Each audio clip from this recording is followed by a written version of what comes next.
Hello les pitchoulous! Bienvenue dans ce nouvel épisode. Aujourd'hui, on va parler d'amour, d'amour, d'amour, d'amour, d'amour.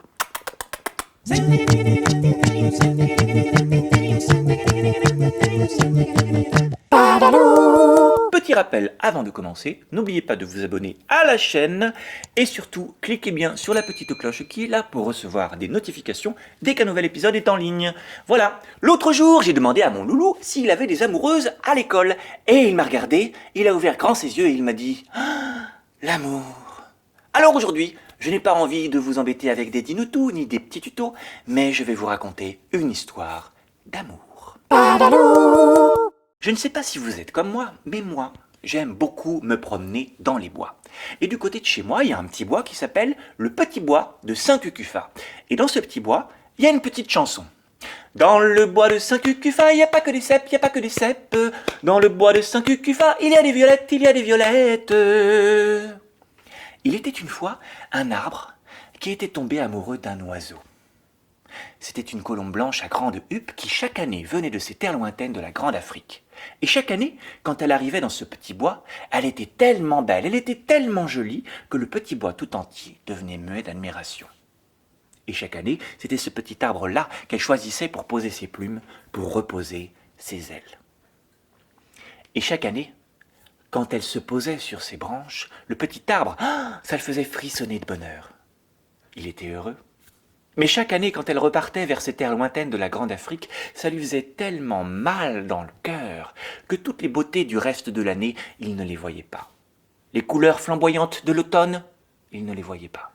Les blancheurs étincelantes des flocons de l'hiver, il ne les voyait pas. Les arcs-en-ciel des fleurs du printemps, il ne les voyait pas. Mais quand les premiers rayons de l'été réchauffaient les feuillages, pour lui c'était du soleil plus que pour tous les autres, il resplendissait.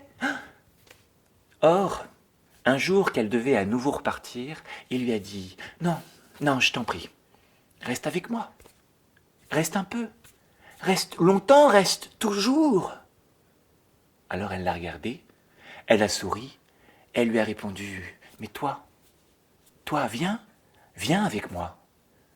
Viens voir comme tout est beau là-bas, comme tout est grand et infini. Viens, quitte ce petit bois. Si tu veux, tu le peux. Tu sais, le corps est pour la terre, mais le ciel est pour l'âme, et rien n'est impossible pour un cœur amoureux. » Et puis elle est partie. Elle s'est envolée, encore, loin, très loin, en le laissant là tout seul avec cette phrase qui résonnait dans son cœur et qui tournait dans sa tête. Le corps est pour la terre, mais le ciel est pour l'âme, et rien n'est impossible pour un cœur amoureux. Le corps est pour la terre, mais le ciel est pour l'âme, et rien n'est impossible pour un cœur amoureux.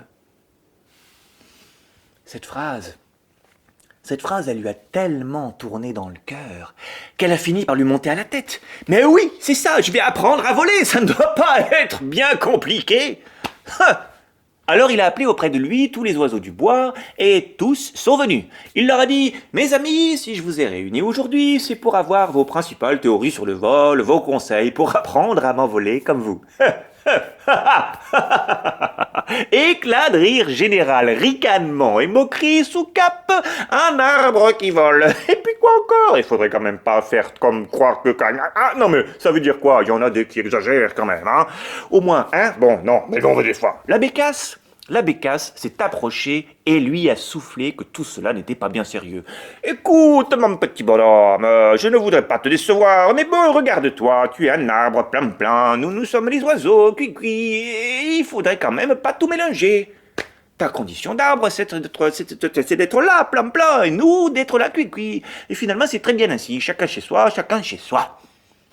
Et puis d'abord, tu veux voler, mais pour voler, il te faudrait les outils nécessaires, le matériel adéquat, il te faudrait un bec effilé pour pouvoir fendre l'air, mais tu n'as rien qui ressemble à un bec, alors non, renonce, c'est un conseil que je te donne. » Le grand hibou s'est approché fièrement. « Mon petit gars, elle a raison, sache d'autre part que pour voler, il te faudrait des ailes fortes, puissantes, étendues, larges comme les miennes.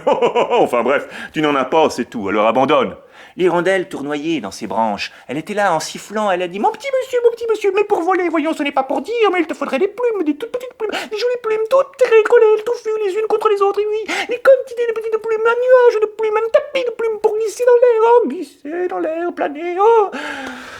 Mais tu n'as pas tout ça. Donc abandonne. Et tous les oiseaux se pressaient, se bousculaient, caquetaient, piaffaient tout autour de l'arbre pour dire, pour raconter, pour expliquer. Oui, moi je pense que, et piou, et patati, et patata, quel basse-cour, quel tapage, quel volet de plumes multicolores, quel nuage de cris, de froufrou et de froissements d'ailes. Mais l'arbre avait déjà ce qu'il voulait. Et une fois le dernier oiseau tapageur envolé, il s'est mis au travail. Chaque jour qui passait, un peu plus, chaque jour, il faisait pousser ses branches un peu plus larges, un peu plus étendues, un peu plus fortes, un peu plus puissantes, chaque jour un peu plus. Et toujours dans sa tête et dans son cœur, il y avait cette phrase qui tournait. Le corps est pour la terre, mais le ciel est pour l'âme, et rien n'est impossible pour un cœur amoureux, rien. Et chaque jour un peu plus, il faisait pousser ses feuilles un peu plus nombreuses, un peu plus serrées, un peu plus épaisses, un peu plus collées les unes contre les autres, chaque jour un peu plus. Et toujours dans sa tête et dans son cœur, il y avait cette phrase qui tournait, le corps est pour la terre, mais le ciel est pour l'âme. Et rien n'est impossible pour un cœur amoureux, rien. Et chaque jour un peu plus, il faisait pousser la cime de ses branches un peu plus haut vers le ciel, un peu plus pointu, chaque jour un peu plus.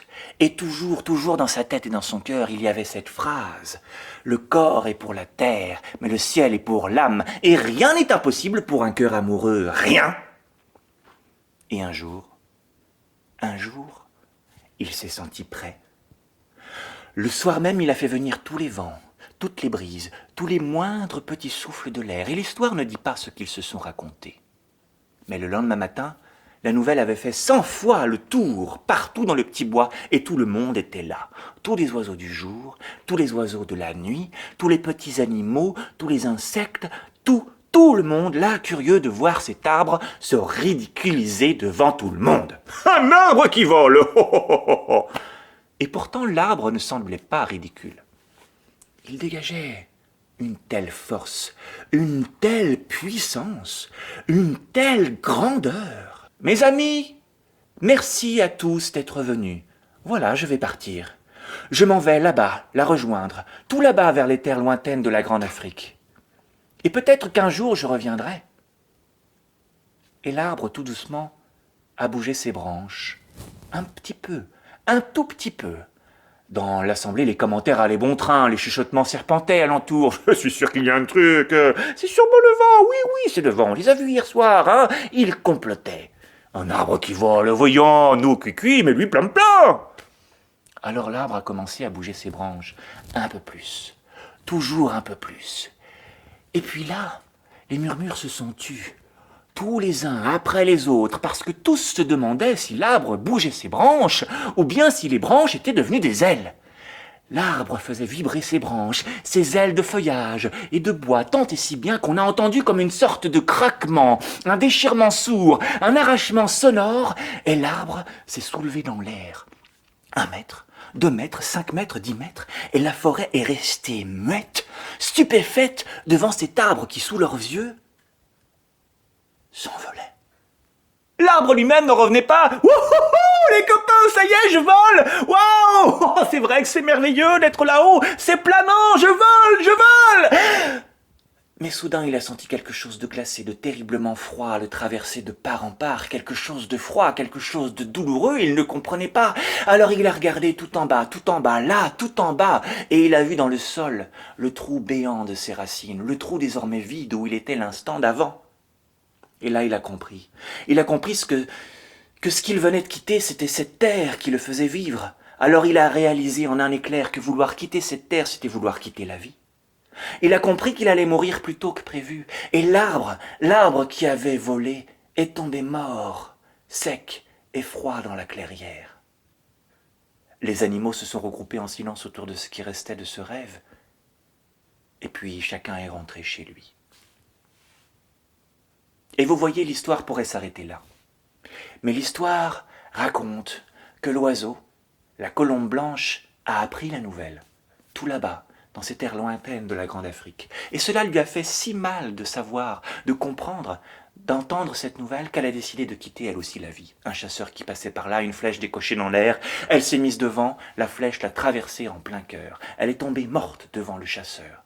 Et quand le chasseur s'est penché sur elle, il a senti quelque chose d'étrange, quelque chose de mystérieux, quelque chose de tellement fort et tellement puissant et incompréhensible. Et alors il a seulement voulu garder une plume de cet oiseau.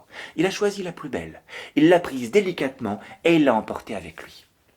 L'histoire raconte aussi que dans ce petit bois de Saint-Cucufa, à cette époque-là, il y avait un bûcheron qui chaque jour cherchait au hasard du bois pour faire des chaises, des tables. Seulement lorsqu'il est arrivé dans la clairière et qu'il a vu l'arbre couché là, il a senti quelque chose d'étrange, quelque chose de mystérieux, quelque chose de si fort et incompréhensible. Alors il a renoncé à ses chaises, à ses tables, il a emmené l'arbre pour qu'on en tire du papier. Et ce papier était si précieux, ce papier était si délicat, si fin, si riche, que les gens chez eux n'osaient rien écrire dessus. Ils le gardaient, seulement, précieusement comme une sorte de trésor. Et l'histoire raconte que beaucoup plus tard, des années plus tard, un homme était assis à son bureau. Et cet homme voulait écrire une histoire d'amour. Seulement de telles histoires ne s'écrivent pas sur n'importe quoi. Alors il a pris dans son bureau une serviette en cuir dans laquelle était rangé un très vieux papier, encore inutilisé, et qui tenait de son père, et avant lui de son père, et avant encore plus loin d'un certain bûcheron de Saint-Cucufa. Et d'un tiroir il a sorti une plume, une jolie plume de colombe blanche à grande huppe qui avait été taillée pour écrire.